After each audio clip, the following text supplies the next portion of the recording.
Hi అండి. Welcome back to our channel Keerthi home foods.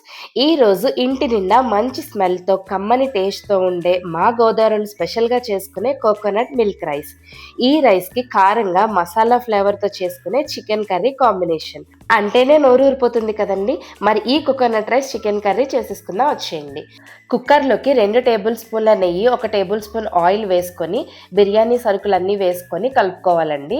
ఇవి కొంచెం వేగిన తర్వాత ఒక ఉల్లిపాయని సన్నగా ముక్కలుగా కట్ చేసుకొని, ఆనియన్, 4, 5 పచ్చిమిరపకాయలు వేసుకొని, ఆనియన్ బాగా వేగే వరకు ఫ్రై చేసుకోవాలి. ఇప్పుడు ఇందులోకి 3 టేబుల్ స్పూన్ల అల్లం వెల్లుల్లి పేస్ట్ కూడా వేసుకొని, పచ్చివాసన పోయే వరకు ఫ్రై చేసుకోవాలి. ఇది ఇలా బాగా ఫ్రై అయిన తర్వాత ఇందులోకి టేస్ట్‌కి తగ్గట్టు సాల్ట్ వేసుకోవాలి.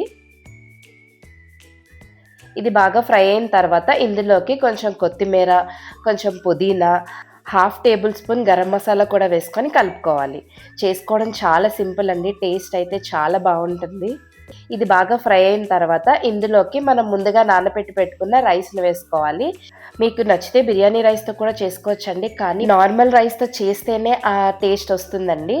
రైస్‌ని బాగా కలుపుకున్న తర్వాత మనం ముందుగా తీసి పెట్టుకున్న కొబ్బరి పాలను వేయాలండి. 1 గ్లాస్ రైస్‌కి 2 గ్లాసులు కొబ్బరి పాలు వేశానండి. ఇప్పుడు దీన్ని విజిల్ పెట్టేసుకుందాం. దీన్ని ఒక 2 విజిల్స్ వేస్తే సరిపోతుంది. అంతకంటే ఎక్కువ వేస్తే పాలు కాబట్టి రైస్ మాడిపోతుందండి. ఇప్పుడు కర్రీ చేసుకుందాం. ఒక కళాయిలోకి 3 టేబుల్ స్పూన్ల ఆయిల్ వేసుకొని 3 మీడియం సైజ్ ఆనియన్స్‌ని చిన్న చిన్న ముక్కలుగా కట్ చేసుకొని వేసుకోవాలి. 4, 5 పచ్చిమిరపకాయలు వేసుకొని, కొంచెం ఉప్పు వేసుకొని ఇలా ఎర్రగా వేగే వరకు వేయించుకోవాలి. ఇలా ఉల్లిపాయలు ఎర్రగా వేగిన తర్వాత ఇందులోకి 2 టేబుల్ స్పూన్ల అల్లం వెల్లుల్లి పేస్ట్ కూడా వేసుకొని, పచ్చివాసన పోయే వరకు ఫ్రై చేసుకోవాలి. ఇలా ఫ్రై చేసుకున్నాక మనం ముందుగా మ్యారినేట్ చేసి పెట్టుకున్న చికెన్ అండి. ఇందులోకి నేను సాల్టు, కారము, కొంచెం పసుపు, అల్లం వెల్లుల్లి పేస్ట్ వేసుకున్నానండి. మ్యారినేట్ చేసి ఒక 1 అవర్ ఫ్రిడ్జ్‌లో పెట్టానండి. ఇప్పుడు దీన్ని ఇందులో వేసుకొని కలుపుకోవాలి. ఒక మీడియం సైజ్ టమాటాని కూడా వేసుకొని కలుపుకోవాలి. ఇలా మ్యారినేట్ చేసుకొని ముందుగా పెట్టి చేసుకుంటే చికెన్ కూడా చాలా జ్యూసీగా ఉడుకుతుంది. అందులో కర్రీ కూడా ఫాస్ట్‌గా అయిపోతుందండి. ఇందులో కొంచెం ఫ్లేవర్ కోసం కొంచెం కరివేపాకు, కొంచెం కొత్తిమీర వేసుకొని కలుపుకుందాం. చికెన్‌లోంచి వచ్చిన వాటర్ అంతా ఎగిరిపోయిన తర్వాత ఇందులోకి వాటర్ వేసుకొని మూత పెట్టుకోవడమేనండి. మీకు నచ్చితే విజిల్ వేయించుకోవచ్చు. లేదంటే ఇలా మూత పెట్టుకొని ఉడికించుకోవచ్చండి. సడన్‌గా రిలేటివ్స్ వచ్చినా, లేకంటే వీకెండ్ స్పెషల్ అయినా ఇలా ఫాస్ట్‌గా అయిపోతుందండి.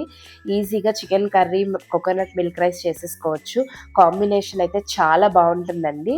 ఇప్పుడు కుక్కర్ నుంచి రైస్ ఎలా ఉందో చూద్దాము. పర్ఫెక్ట్‌గా కుక్ అయిందండి. టేస్ట్ కూడా చాలా బావుంటుంది.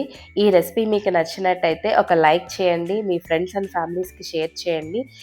ఇంకా ఇలాంటి సింపుల్, టేస్టీ, ట్రెడిషనల్ వంటకాల కోసం మన ఛానల్‌ని సబ్స్క్రైబ్ చేసి పక్కనే ఉన్న బెల్ ఐకాన్‌ని ప్రెస్ చేయండి.